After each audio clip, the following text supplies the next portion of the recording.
Assalamualaikum warahmatullahi wabarakatuh. Perkenalkan, nama saya Nur Nadila Syam dengan NIM O1A1201190 dari kelas D Farmasi Fakultas Farmasi Universitas Halu Oleo. Baik, hari ini saya akan mempresentasikan tentang metabolisme karbohidrat. Baik, langsung saja.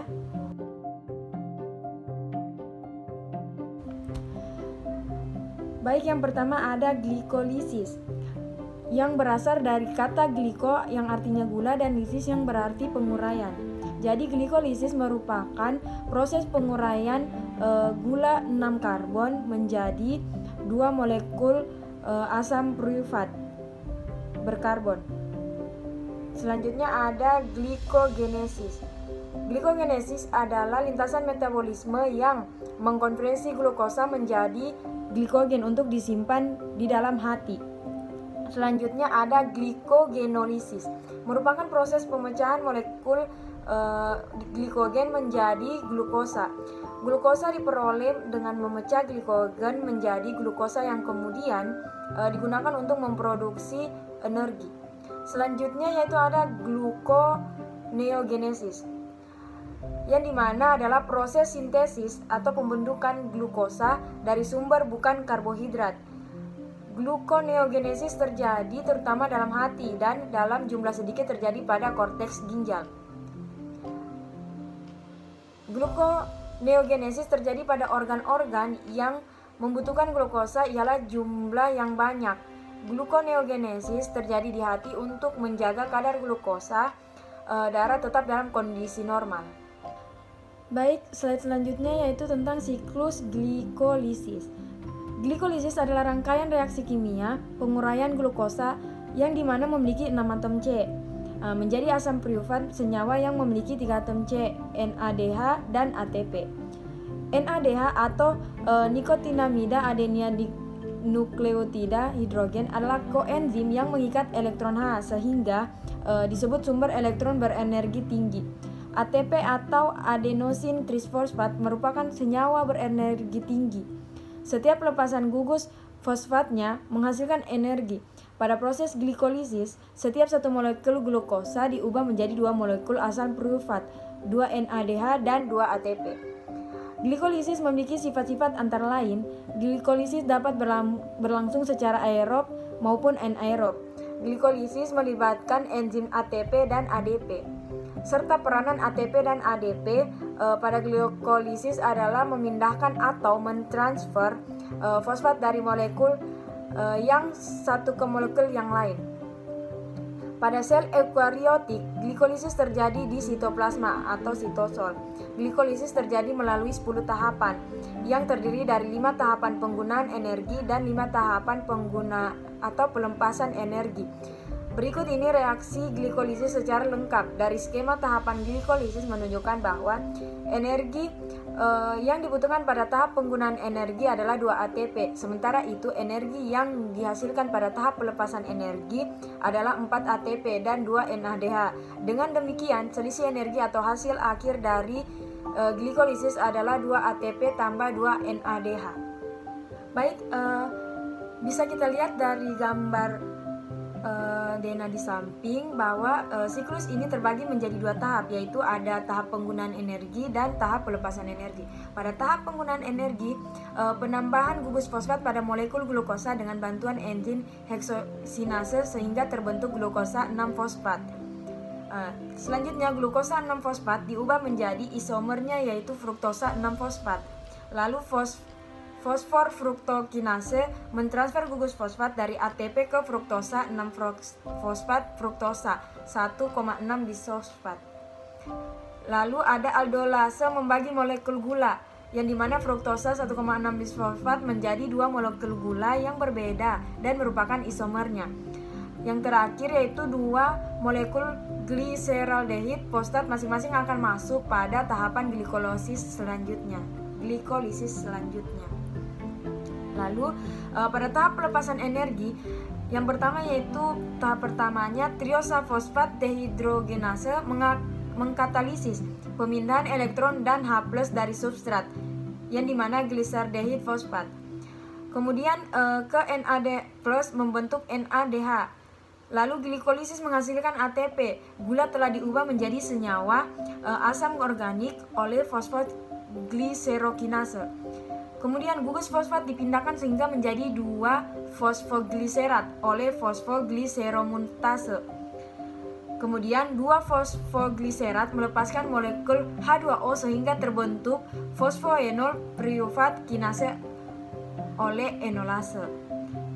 Terakhir, piruvat kinase mentransfer gugus fosfat sehingga menghasilkan 2 ATP lagi. Jadi itulah tahap yang ada pada siklus glikolisis.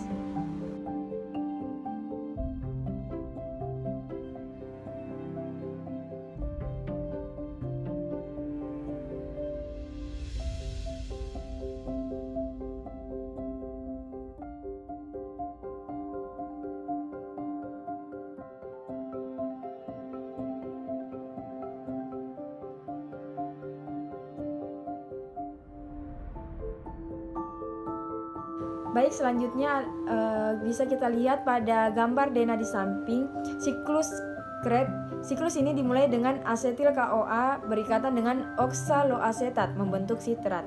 Reaksi ini dikatalis oleh enzim sitrat sintase. Kemudian sitrat akan diubah menjadi isositrat oleh enzim akonitase.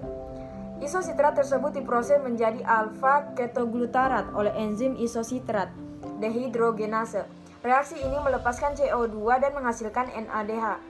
Selanjutnya, alfa ketoglutarat atau aketoglutarat diubah menjadi suksinil KOA oleh enzim alfa ketoglutarat dehidrogenase. Reaksi ini juga melepaskan CO2 menghasilkan NADH. Suksinil KOA tersebut kemudian diproses menjadi suksinat oleh enzim suksinil KOA sintetase. Proses ini menghasilkan GTP yang kemudian dapat diubah menjadi ATP. Setelah itu, suksitna dari proses sebelumnya diubah menjadi fumarat oleh enzim suksitna dehidrogenase dan menghasilkan FADH2. Fumarat tersebut akan diubah menjadi malat oleh enzim fumarase. Malat kemudian diproses menjadi oksaloasetat oleh enzim malat dehidrogenase. Proses ini menghasilkan NADH. Jadi satu molekul asetil KOA yang diproses dalam siklus Krebs dapat menghasilkan 1 ATP, 3 NADH, 1 FADH2 dan 2 CO2. Karena satu molekul glukosa dapat dipecah menjadi 2 asetil KOA, maka satu molekul glukosa dapat menghasilkan 2 ATP, 6 NADH, 2 FADH2 dan 4 CO2 lewat siklus Krebs. Molekul NADH dan FADH2 tersebut nantinya akan memasuki proses transfer elektron untuk menghasilkan ATP. Nah, selanjutnya yaitu transport elektron, yang dimana NADH menjadi ATP. Sistem transfer elektron merupakan satu dari 4 tahapan yang terjadi pada respirasi aerob. Keempat tahapan dari respirasi aerob terdiri atas proses glikolisis, dekarboksilasi, oksidatif, dan siklus Krebs serta transfer elektron. Nah, transfer elektron ini sering disebut juga sebagai fosforilasi oksidatif. Tujuan dari tahapan transfer elektron adalah untuk menghasilkan energi yang dapat dimanfaatkan oleh tubuh. Bagaimana caranya? Yaitu melalui sebuah proses yang sangat kompleks untuk mengubah FADH2 dan NADH menjadi ATP. Proses reaksi tersebut berada pada bagian sel yang disebut mitokondria. Seperti gambar Dena di samping, proses yang terjadi pada tahapan transfer elektron diawali dari NADH diuraikan menjadi NAD+, yang membuat elektron hasil dari reaksi makan masuk ke kompleks protein 1 kemudian dikirim ke koenzim Q. Saat elektron melewati kompleks protein 1 akan dikeluarkan 1 atom hidrogen. Kemudian elektron dari koenzim Q dibawa melewati kompleks protein 3 ke sitokrom C. Saat melewati kompleks protein 3 akan dikeluarkan 1 atom hidrogen. Kemudian dari sitokrom C elektron akan dibawa ke matriks mitokondria melalui kompleks protein 4. Saat elektron melewati kompleks protein 4 akan mengeluarkan 1 atom hidrogen lagi. Setiap ion hidrogen yang dihasilkan akan dibawa masuk ke dalam matriks mitokondria melewati ATPase. Setiap satu atom hidrogen yang masuk akan mengubah 1 ADP menjadi 1 ATP. Kemudian, elektron akan bereaksi dengan ion hidrogen dan ditangkap oleh oksigen dan menghasilkan molekul air atau H2O. Oksigen berperan sebagai aseptor elektron yang dimana penangkap elektron terakhir. Jumlah ion hidrogen yang dikeluarkan berjumlah 3 sehingga akan membentuk 3 ATP untuk setiap perubahan satu molekul NADH. Pada akhirnya untuk setiap satu NADH menghasilkan 3 ATP. Baik, slide selanjutnya yaitu hubungan metabolisme antara karbohidrat, lipid, dan asam amino.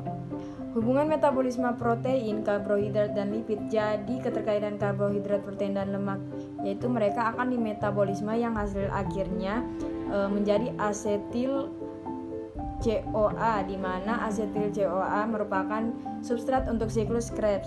Kemudian dari siklus Krebs dihasilkan CO2. Nah, pada DNA di samping, karbohidrat di dalam mulut akan dicerna jadi maltosa dan hasil akhirnya adalah glukosa di dalam duodenum makan akan masuk ke sel mengalami glikolisis dan mengalami proses perubahan menjadi asetil CoA untuk masuk ke siklus Krebs. Lemak dipecah menjadi asetil koenzim A yang kemudian masuk ke dalam siklus Krebs diubah menjadi sumber energi. Pemecahan protein menjadikan asam amino di hati dengan proses deaminasi dan transminasi. Kemudian karbohidrat, protein, dan lemak atau lipid akan dimetabolisme yang hasil akhirnya menjadi asetil CoA atau KOA, di mana asetil KOA merupakan substrat untuk siklus Krebs. Kemudian dari siklus Krebs dihasilkan CO2, hidrogen atau FAD-NAD, dan ATP. Siklus Krebs disebut juga siklus asam sitrat. Selanjutnya ada respirasi aerob dan respirasi anaerob. Yang pertama respirasi aerob. Respirasi aerob adalah sebuah reaksi katabolisme yang memerlukan suasana aerobik dengan proses keberadaan oksigen atau CO2 sangat dibutuhkan yang menghasilkan energi dengan jumlah yang besar. Kemudian untuk respirasi anaerob adalah respirasi yang tidak memerlukan oksigen atau CO2. Selanjutnya yaitu respirasi aerob, yang dimana dari 4 proses yang dilewati dalam respirasi aerob kita akan mendapatkan hasil atau rumus berupa C6H12O6 tambah 6O2 menghasilkan 6CO2 tambah NH2O tambah energi 38 ATP. Mengapa demikian? Karena dapat kita lihat dari tabel yang ada di bawah, yang dimana pada tahapan glikolisis yang terjadi di sitoplasma menginput glukosa menjadi dan menghasilkan produk 2 asam pirufat, 2 NADH, dan 2 ATP. Mengapa demikian? Karena pada proses ini terjadi pemecahan glukosa yang dimana memiliki 6 atom karbon menjadi asam pirufat yang memiliki 3 atom karbon. Proses ini berlangsung di sitoplasma dalam 2 jenis reaksi, yang dimana endergonik membutuhkan ATP dan eksergonik menghasilkan ATP. Pada tahap ini akan dihasilkan 2 ATP, 2 asam pirufat, dan 2 NADH. Asam pirufat yang dihasilkan akan digunakan sebagai bahan pada proses selanjutnya, yaitu dekarboksilasi oksidatif. Selanjutnya yaitu tahapan dekarboksilasi oksidatif, yang dimana dia menginput 2 asam pirufat dan menghasilkan produk 2 asetil KOA, 2 CO2, dan 2 NADH. Mengapa demikian? Karena tahap ini berada pada mitokondria, tepatnya pada matriks mitokondria. Pada proses ini terjadi perubahan 1 asam pirufat menjadi 1 asetil KOA, yang dimana proses ini juga membutuhkan koenzim A yang akan menghasilkan 2 NADH dari NAD+. 2 molekul asetil KOA akan menuju tahapan berikutnya, yaitu siklus Krebs.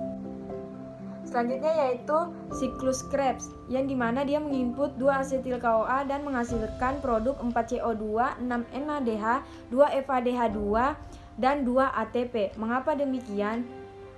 Karena hasil dari siklus Krebs adalah senyawa yang berfungsi sebagai penyedia kerangka karbon untuk sintesis senyawa lain, 3 NADH, 1 FADH2, dan 1 ATP untuk setiap asam pirufat. Karena input substratnya sebelumnya adalah 2 asetil KOA untuk setiap 1 molekul senyawa glukosa, maka hasil yang didapatkan dari siklus Krebs pada proses respirasi ini adalah 2 ATP, 6 NADH, dan 2 FADH2. Satu senyawa lagi yang terbentuk dalam proses ini adalah CO2, satu berasal dari proses pembentukan NADH dari NAD+, yang menghasilkan 2 buah CO2. Karena ada 2 asetil KOA yang digunakan, maka akan terbentuk 4 buah CO2. Bisa kita simpulkan hasil dari proses siklus Krebs ini adalah 2 ATP, 4 CO2, 6 NADH, dan 2 FADH2. Tahapan terakhir pada respirasi aerob yaitu transport elektron, yang dimana dia menginput 10 NADH dan 2 FADH2 dan menghasilkan produk berupa 34 ATP dan 6 H2O.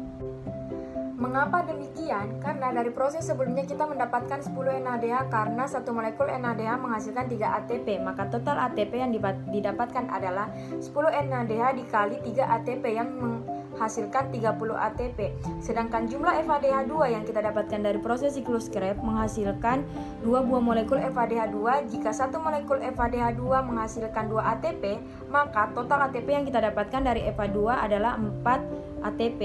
Jika kita menambahkan 4 ATP yang kita dapatkan dari proses glikolisis dan siklus Krebs, maka total ATP yang dihasilkan dalam proses respirasi aerob adalah 2 ATP tambah 2 ATP tambah 30 ATP tambah 4 ATP sama dengan 38 ATP. Akan tetapi pada proses glikolisis terjadi proses perpindahan dari sitoplasma menuju proses selanjutnya, yaitu transport elektron, terjadi di mitokondria. Proses perpindahan ini akan membutuhkan energi 2 ATP. Jadi ATP bersih yang dihasilkan adalah 36 ATP. Selanjutnya yaitu respirasi anaerob. Proses fermentasi asam laktat dimulai dari lintasan glikolisis yang menghasilkan asam pirufat. Karena tidak tersedianya oksigen, maka asam pirufat akan mengalami degradasi molekul secara anaerob dan dikatalis oleh enzim asam laktat dehidrogenase dan direduksi oleh NADH untuk menghasilkan energi dan asam laktat. Peristiwa ini hanya menghasilkan 2 ATP untuk setiap mol glukosa yang direspirasi, seperti gambar yang telah tertera di bawah. Baik, mungkin itu saja yang bisa saya sampaikan tentang metabolisme karbohidrat pada kesempatan kali ini. Terima kasih atas perhatiannya dari teman-teman sekalian. Saya ucapkan mohon maaf bila ada salah-salah kata. Wabillahi taufiq wal hidayah. Wassalamualaikum warahmatullahi wabarakatuh, dan terima kasih.